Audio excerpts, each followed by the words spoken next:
और कहते हैं जंग कितनी भी मुश्किल हो पर राजा चतुर हो और सेनापति कुशल हो तो बड़ी से बड़ी चुनौती या बड़ी से बड़ी सेना को भी हराया जा सकता है। राजनीति की इस जंग में भी बीजेपी की सबसे बड़ी ताकत यही है, यानी प्रधानमंत्री नरेंद्र मोदी का चेहरा और अमित शाह की कुशल रणनीति। ये बात अलग है कि लोकसभा चुनाव में भी ये देखा गया कि प्रधानमंत्री नरेंद्र मोदी की चेहरा, जो ताकत था पार्टी का, जिसकी वजह से आज बहुमत में भी पूरी एनडीए आई है और सरकार बनी है, तो वही कमजोरी भी थी। क्यों?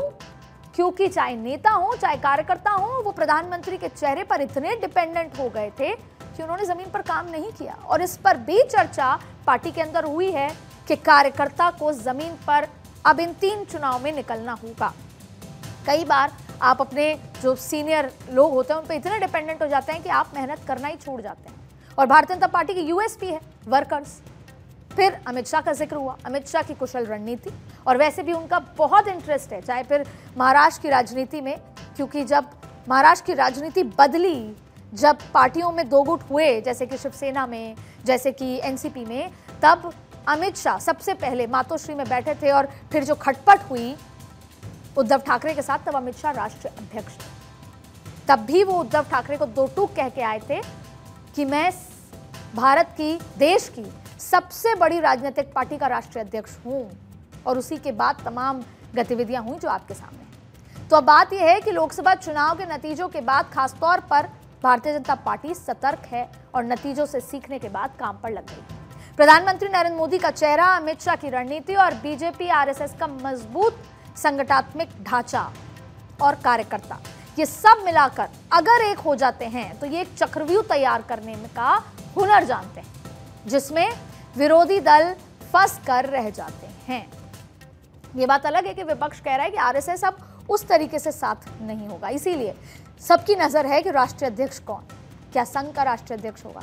लेकिन शायद आरएसएस और बीजेपी के बीच की जो दूरियां नजर आ रही थी, अब उसे मेंड कर लिया गया है। पिछले दिनों 2 महत्वपूर्ण बैठक हुई थी और अब आरएसएस बीजेपी ने कमर कस ली।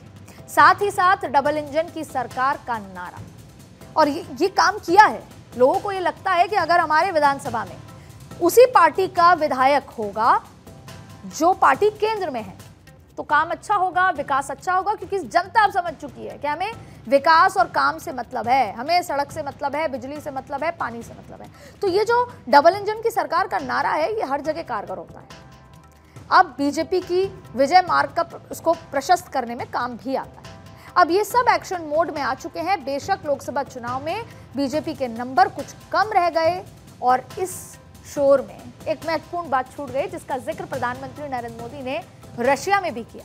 लेकिन बीजेपी के लिए ये जीत उम्मीद की कितनी बड़ी किरण है, ये आप रूस में, जैसा मैं जिक्र कर रही हूं, रूस में प्रधानमंत्री की बातों से सुनकर समझिए। इस चुनाव के समय 4 राज्यों में भी चुनाव हुए, अरुणाचल प्रदेश, सिक्किम, आंध्र, उड़ीसा,